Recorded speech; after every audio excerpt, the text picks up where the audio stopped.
Hello and welcome back to Angular 2 Masterclass with Alejandro Rangel. In this section we will talk about getting the user input for receiving the values of the cities that the users want to get the weather.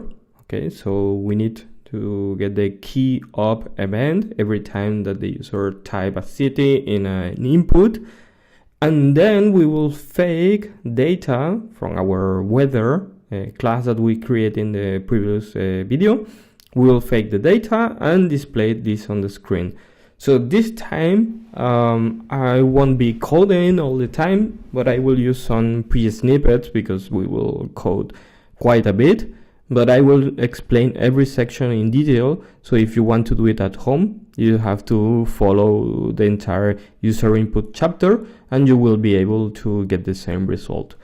So our task in this case will be, we will get the city from a user input, then we will add the HTML input in our template, and then we will just generate dynamically one row per city that we get the weather.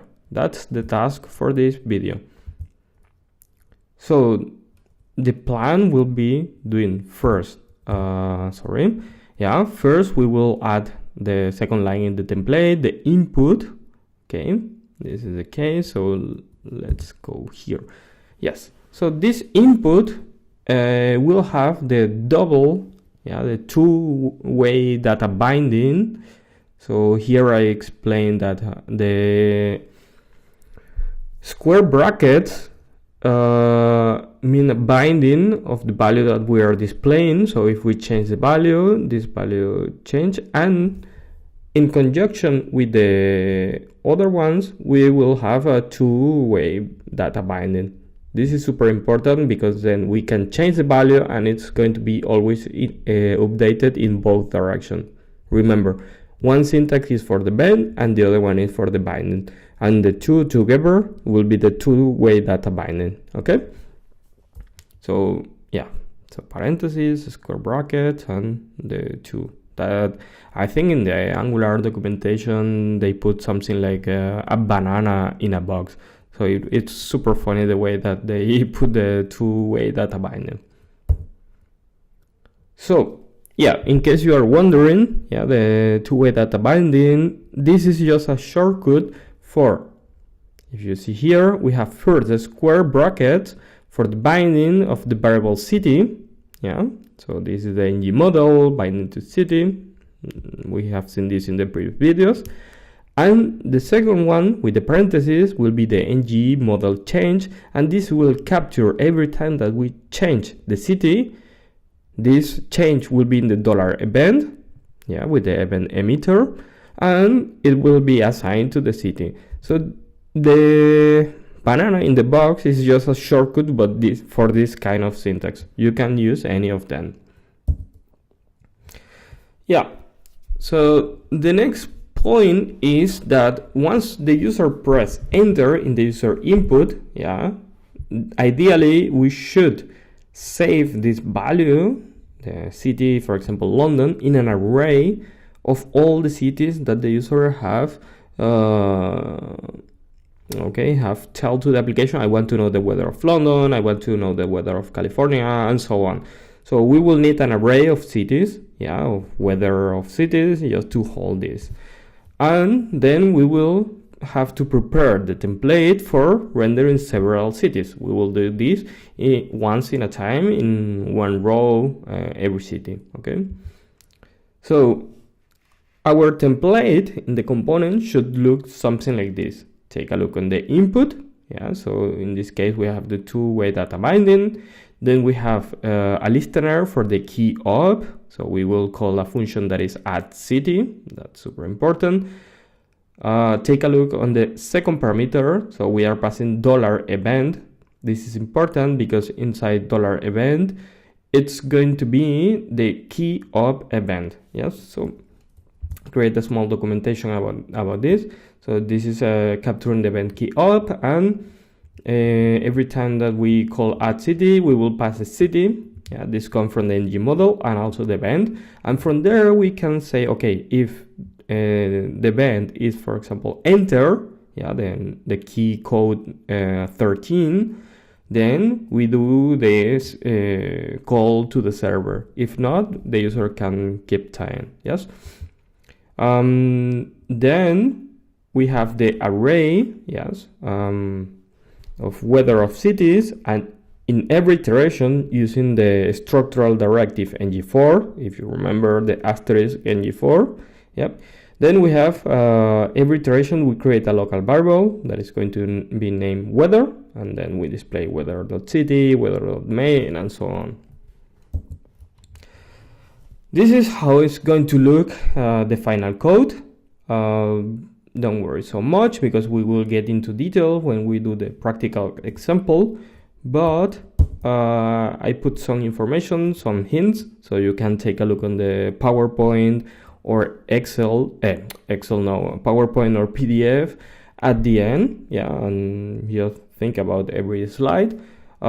This is the array of cities of the user request. This is the array of the weather retrieved from the server.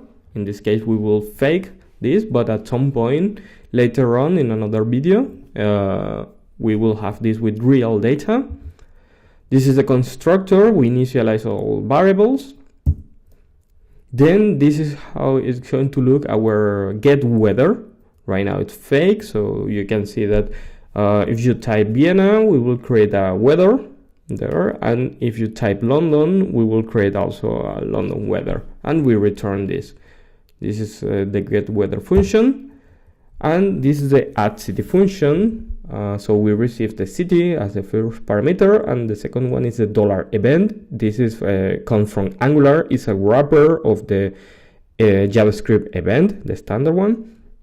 So we can check if $event, the key code is 13, so this is the key enter.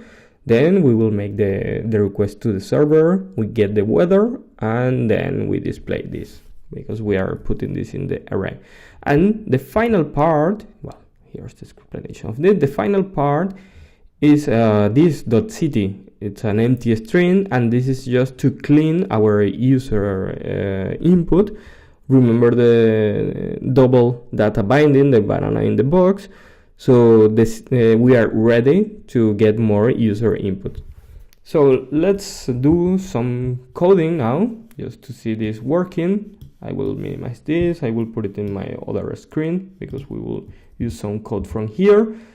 And there, we are ready to go. So first, we need to get from here the user input, right? So again, double data binding. So this will take care always of updating the city with the latest value. The next step will be, yes, we have it like here. Wait a second. Yes, we have it here. So the next step is the loop. So we have this from the previous example, from the previous video.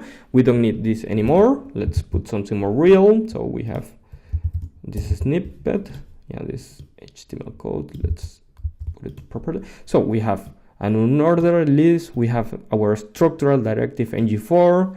So we will iterate through all weather of cities. Every time that we do an iteration, it's going to be in weather, and we display here the values. Yep. Okay, this is the next part. Okay. So this is what we need right now.